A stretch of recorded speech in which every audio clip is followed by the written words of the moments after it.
मैं आज आया हूँ डॉक्टर शलभ जैन जी के पास। सहारनपुर के प्रमुख चिकित्सक हैं आप। और बातचीत करने के लिए इसलिए आना पड़ा क्योंकि कुछ घटनाएं ऐसी हो गई हैं जो कहीं ना कहीं मानसिक तनाव के चलते कई लोग जो है आत्मघाती कदम उठा चुके हैं, अपने परिवार को खत्म कर चुके हैं, खुद को भी खत्म कर चुके हैं।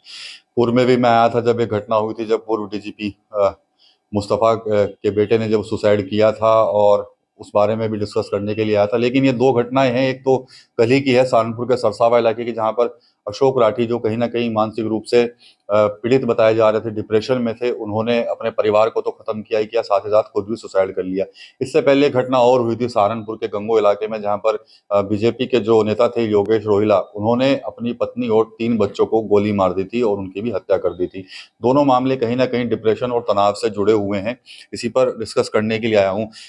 तनाव बढ़ रहा है लोगों के मन में, और जो घटनाएं हुई हैं, अब कल ही की घटना आप ले लीजिए, आपको जानकारी भी मिली होगी सरसावा में कि कैसे एक व्यक्ति ने अपने परिवार को खत्म कर दिया, खुद भी सुसाइड कर लिया। लेकिन डॉक्टर साहब, इसमें एक चीज निकल कर ये आ रही है कि कुछ लोग कह रहे हैं कि कोई अनजान साया था, जिस अनजान साये से उसको डर लगा करता था।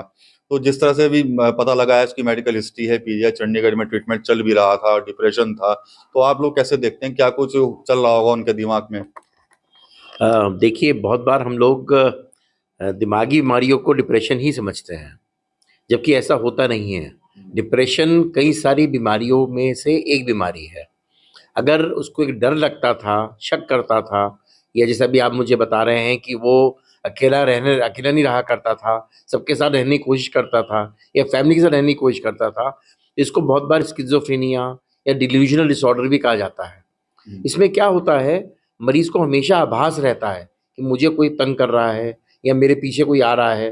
होता कुछ नहीं है, बहुत बार लोगों को आवाज़ें सुनाई देती हैं, बहुत बार लोगों को लोग दिखाई देते हैं, और उसके चलते, उस डर के मारे कि मेरे मेरे को कुछ ना हो जाए और मेरे घरवालों को कुछ ना हो जाए, तो वो बहुत बार इस तरह की हरकत कर जाते हैं। तो ये एक अपने आप में एक अलग बीमारी है। तो ज़रूरी नहीं तनाव, डिप्रेशन, तनाव एक अपने आप में एक अलग चीज़ है, पर ये बीमारी जो आपने बताई मुझको, जो एक ये बहुत बड़ा सिम्पटम होता है कि उसको डर लगता था, सस्पिशियसनेस कहते हैं, जी। वो एक इसका हिस्सा होता है। अच्छा, एक ये भी कह रहे हैं कि जब उसको कोविड हुआ था, उसके बाद से ही वो बीमार होने लगा था, डिप्रेशन में चला गया था। क्या लगता है, कुछ कोरोना के कुछ इफेक्ट्स भी हो सकते हैं क्या इस तरह के, अगर उसको जो बीमार हुआ है वो? देखिए, कोरोना के इफ़ेक्ट्स इतने सारे हुए हैं कि हम लोग शायद आज भी हमारी साइंस पकड़ नहीं पाई है कि कोरोना कहाँ-कहाँ पर हमको नुकसान पहुँचा चुका है।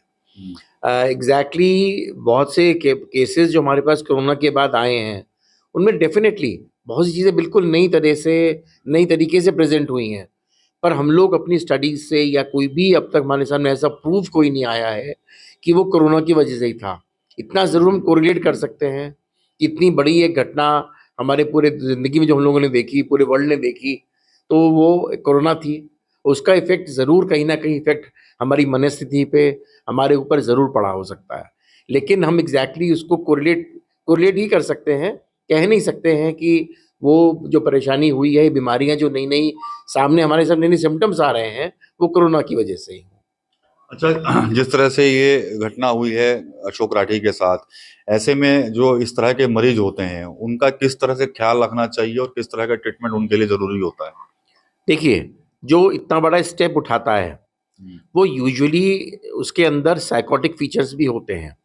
डिप्रेसिव पेशेंट अपने आप को खुद को परेशान कर सकता है, अपने आप को खुद में सुसाइड कर सकता है। हाँ, पूर्व में कर चुका है वैसे एक बार पहले भी। अच्छा, कोशिश भी कर चुका है। जी। लेकिन यूजुअली ऐसा मरीज़ बाकी घरवालों को नहीं कुछ करता है।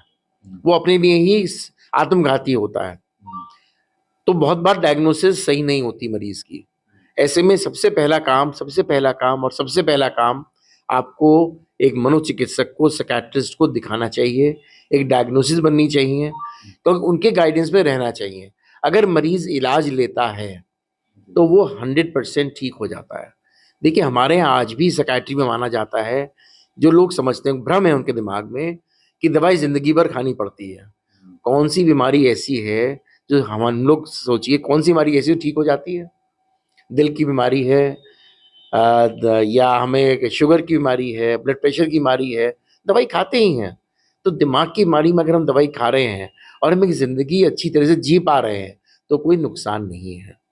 और ऐसे मरीज बिल्कुल ठीक हो जाते हैं, कम से कम इस काबिल हो जाते हैं कि इस तरह की हरकत ना करें। अक्सर घर वाले बड़े इस चीज़ से डरते हैं, कहते हुए, लेबल करते हुए डरते हैं कि साहब ये साइकियाट्रिक मरीज है या दिमागी मरीज है, तो हम लोग उसे पहचान नहीं पाते हैं। परिवार में भी लिया जाता है ऐसा कि भाई किसी के सामने जिक्र करेंगे कि भाई ये दिमागी रूप से कमजोर है या परेशान है तो लोग सोचेंगे कि भाई ये पागल हो गया। डेफिनेटली पागलपन कुछ नहीं होता है। अगर एक लड़का लड़कियों की तरह कपड़ा पहन कर आए, हम बोल देते पागल है, तो पागलपन कुछ नहीं होता है। ये सब बीमारियां होती हैं और all psychiatric illnesses are treatable, that is it. ये बिल्कुल इम्पॉर्टेंट है। अगर आप लोग के माध्यम से लोग समझ जाएं कि दिमागी बीमारियां ठीक हो सकती हैं, तो ये बहुत बड़ा काम है। चलिए, दिमागी बीमारी ठीक हो सकती हैं ऐसा कहना है डॉक्टर शलभ जैन का। जो ये दो घटनाएं हुई हैं उसमें क्या कुछ दिमाग में चल रहा था, चाहे वो अशोक राठी हो या फिर योगेश रोहिला हो, उनके दिमाग में क्या चल रहा था, क्या मानसिक उनकी स्थिति थी, उस पर यहाँ पर जो है बातचीत हुई है। साफ तौर पर डॉक्टर साहब कह रहे हैं, ये भी कह रहे हैं कि भाई अगर किसी को लगता है कि इस तरह के सिम्टम्स हैं किसी के अंदर, तो उसको एक अच्छे मनोचिकित्सक की सलाह जो है वो लेनी चाहिए, प्रॉपर उसका ट्रीटमेंट है। और कई बार देखा गया है कि जो इस तरह के जो पेशेंट होते हैं वो कहीं ना कहीं एग्रेसिव रहते हैं और कुछ ना कुछ वो आत्मघाती कदम उठा लेते हैं। हालांकि इस पूरे मामले में अभी पुलिस की जांच जारी है, पुलिस अभी कई पहलुओं पर जांच कर रही है, लेकिन जिस तरह से बातें सामने आ रही हैं मानसिक तनाव या अनजान साये की, उस पर हमने यहाँ डॉक्टर शलभ जैन जो कि वरिष्ठ मनोचिकित्सक हैं सहारनपुर के, उनसे यहाँ पर बातचीत की है। टीवी 9 यूपी के लिए सहारनपुर से विकास कपिल।